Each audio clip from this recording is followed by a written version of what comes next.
Friends, आप सब कैसे हो? आशा करती हूँ आप सब अच्छे हो, मस्त हो, लाइफ को अच्छे से एंजॉय कर रहे हो। आज की हमारी new story born to love. अगर आपको वीडियो पसंद आए तो लाइक करिए, शेयर करिए और प्यारा सा कमेंट कर जरूर मेंशन करें। जल्द मिलते हैं न्यू एपिसोड के। Born to love love story episode 11। Subi ने सिंपल सा एक येलो कलर का सूट पहना और जल्दी से रूम से निकलकर नीचे डाइनिंग हॉल में पहुंच गई। अनीता जी, संजीव जी और आदि और डाइनिंग टेबल पर बैठे हुए थे। अनीता जी ने सुबी को आते हुए देखा तो सुबी बोली, आइए बेटा, बैठ जाइए। सुबी ने कहा, नहीं दादी, आप सब लोग डिनर कीजिए, मैं आप सबको सर्व करती हूँ। नहीं, रहने दो, आज तुम भी थक गई होगी, आओ बैठकर खाना खा लेते हैं। मायरा ना, वो सर्व कर देगी। सुबी ने मायरा की तरफ देखा। मायरा उसे ही देख रही थी। सुबी ने जल्दी से अपनी आंखें नीचे कर ली और अनीता जी के पास बैठ गई। आज संजीव जी बहुत खुश थे। इतने दिनों बाद उनका आदि आज उनके साथ डिनर कर रहा था।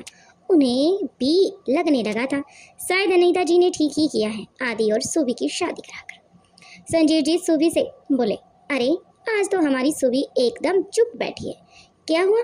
सुबी हल्का सा मुस्कुरा कर बोली, कुछ नहीं दादू, वो बस आज मुझे नींद आ रही है। संजीव जी, अच्छा ठीक है, तुम डिनर करके सो जाओ। हाँ दादू। आदि अपनी नज़र चुराते हुए सुबी को देख रहा था।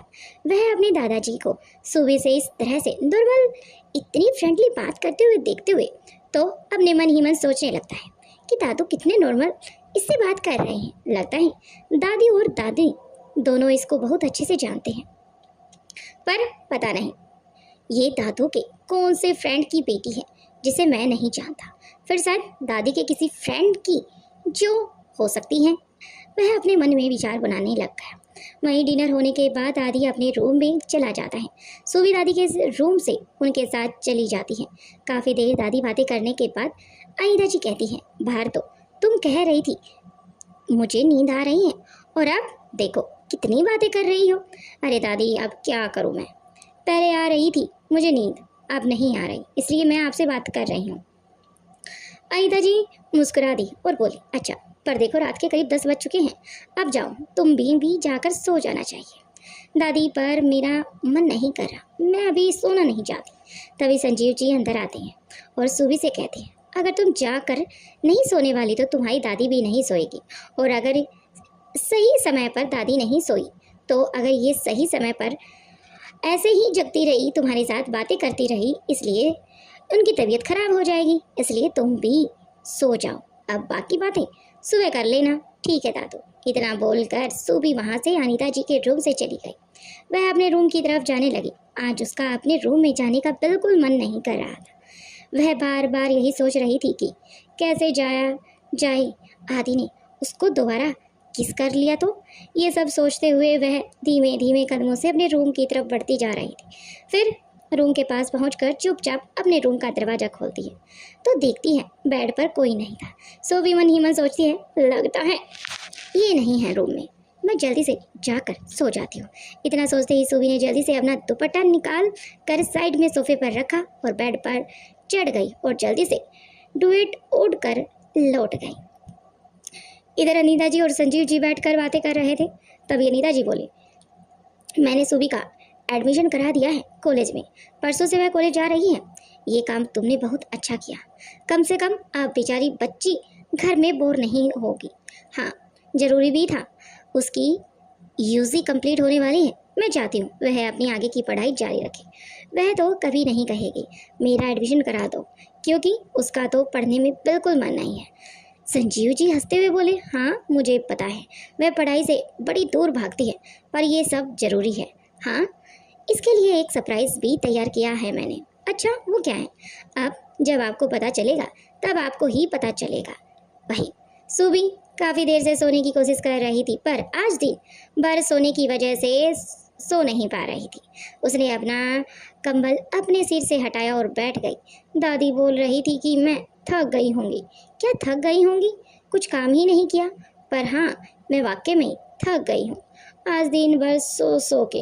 अब क्या करूँ, मुझे नींद नहीं आ रही। सबसे बड़ी समस्या मेरे लिए यही है। तभी सुबी की नज़र बालकनी में गई। हाँ, एक काम करती हूँ, थोड़ा बालकनी में बैठती हूँ, शायद नींद आने लगे। ये सोचते हुए सुबी उठी और बालकनी की तरफ बढ़ गई। जैसे ही बालकनी की तरफ पहुंची तो देखती है आदि बालकनी में बैठा हुआ था। वह अपने फ़ोन में कुछ कर रहा था। उसके एक हाथ में सिगरेट जल रही थी तो दूसरे हाथ में फ़ोन चल रहा था और फ़ोन चलाते हुए वह सिगरेट की कस लगा रहा था। सुबह को आदि का सिगरेट पीना बर्दाश्त नहीं होता। वह जाकर आदि का हाथ से सिगरेट लेकर नीचे फेंक देती है। आदि एकदम से अपने फ़ोन में घुसा हुआ था। उसे पता नहीं चला कि सूबी वहाँ पर कब आई। जब उसने देखा कि सूबी उसकी सिगरेट फेंक दी है, उसे सूबी पर बहुत गुस्सा आने लगा। वह उठकर खड़ा हो गया। उसने सूबी को एक हाथ अपने हाथ से पकड़कर दूसरे हाथ से उसके गले को पकड़ लिया, दीवार से सटका दिया। फिर उसके हाथ को दबाते हुए उसने बोला, तुम क्या सोचती हो? मैं तुमसे कुछ बोल नहीं रहा हूँ तो तुम अपने मन की करोगी, कुछ भी करोगी। ये मत सोचो मुझसे शादी हो गई है तो तुम जैसा चाहोगी वैसा करोगी। आज सुबह भी मैंने तुमसे मना किया था कि मुझे खीर नहीं पसंद, फिर भी तुमने मुझे खीर दे दी। वहाँ पर सब लोग बैठे थे इसलिए मैंने कुछ नहीं बोला। तुम मुझसे मेरी चीज़ों से दूर ही रहो और तुम्हारे लिए यही बेहतर होगा। सूबी को एकदम से हुई इस हरकत पर से डर गई। वह चुपचाप अपनी आंखें बंद करके खड़ी हो गई। आदि की बातें सुन रही थी। आदि भी अब चुप हो गया। वह देख पा रहा था कि सूबी डर गई है। डरने की वजह से सूबी की सांसें तेज चलने लगी। आदि की नजरें सूबी के चेस्ट पर जाती है। सूबी तेज तेज सांसें लेने लगी थी और उस वजह से उसकी चेस्ट अप डाउन कर रही थी। उसने दुपट्टा भी नहीं डाला हुआ था। आदि अपने हाथ को सूबी के गले से हटाकर उसकी बाजू को पकड़ लेता है और फिर वह सूबी के चेहरे को निहारने लगता है। वह एक बार फिर सूबी की मासूम चेहरे में खो जाता है। उसकी नज़र सूबी की मांग पर जाती है। सूबी ने अपनी मांग में सिंदूर लगाया हुआ था। अपने लंबे बालों की एक रबर बैंड लगाई हुई थी। सूबी के कुछ बाल उसके चेहरे पर आ रहे थे। आदि की नज़र उसके चेहरे पर होते हुए उसकी गर्दन पर पड़ती है। गले में एक छोटा सा मंगलसूत्र था। उसके कॉलर बोन के पास एक तिल भी था। येलो कलर के सूट में सूबी का गोरा रंग खिलकर बाहर आ रहा था। आदि धीरे धीरे सूबी के गले की तरफ बढ़ने लगा। सूबी जो तब से अपनी आंखें बंद किए हुए खड़ी थी, वह अपनी आंखें एक खोलकर आदि को देखती है, फिर अपनी दोनों आंखें खोलकर बोलती है, ये सब मैंने जानबूझकर नहीं किया। क्या आपको पता है कि सिगरेट कितनी बेकार चीज़ होती है, हमारी हेल्थ पर कितना असर पड़ता है इसकी वजह से, और आप फिर भी पी रहे हो। सॉरी, आपको बुरा लगा। मैं आपको सिगरेट नहीं पीने दूंगी और अगर आपने मुझे डांटा तो मैं आपकी दादी से शिकायत कर दूंगी। आदि सूबी की बातों को सुनता रहा, पर वह उसकी बातों को इग्नोर करते हुए अपना फेस सूबी के गले से लगा देता है। उसे सूबी के पास आती हुई खुशबू महसूस अच्छी लग रही थी। सूबी की खुशबू से वह मदहोश होने लगता है। वह धीरे धीरे उसके गले पर किस करने लगा। फिर उसने सूबी के कॉलर बोन को पास वाले तिल पर किस किया। सूबी को आदि की इस हरकत पर वजह से गुदगुदी होने लगी थी। वह कसमकस में उसे समझ नहीं आ रहा था वह क्या करे। उसके बार बार सांस लेने से अप डाउन उसकी चेस्ट हो रही थी। आदि की पकड़ सूबी के हाथ पर और कस गई। इस वजह से सूबी के हाथ में चूड़ियां टूटकर हाथ पर लग गई। सूबी दर्द से चिल्ला उठी। सूबी की आवाज़ सुनकर आदि सूबी से दूर होता है और उसके साथ को छोड़ देता है। जैसे ही वह हाथ छोड़ता है, सूबी के हाथ से टूटी हुई चूड़ी नीचे गिर जाती है।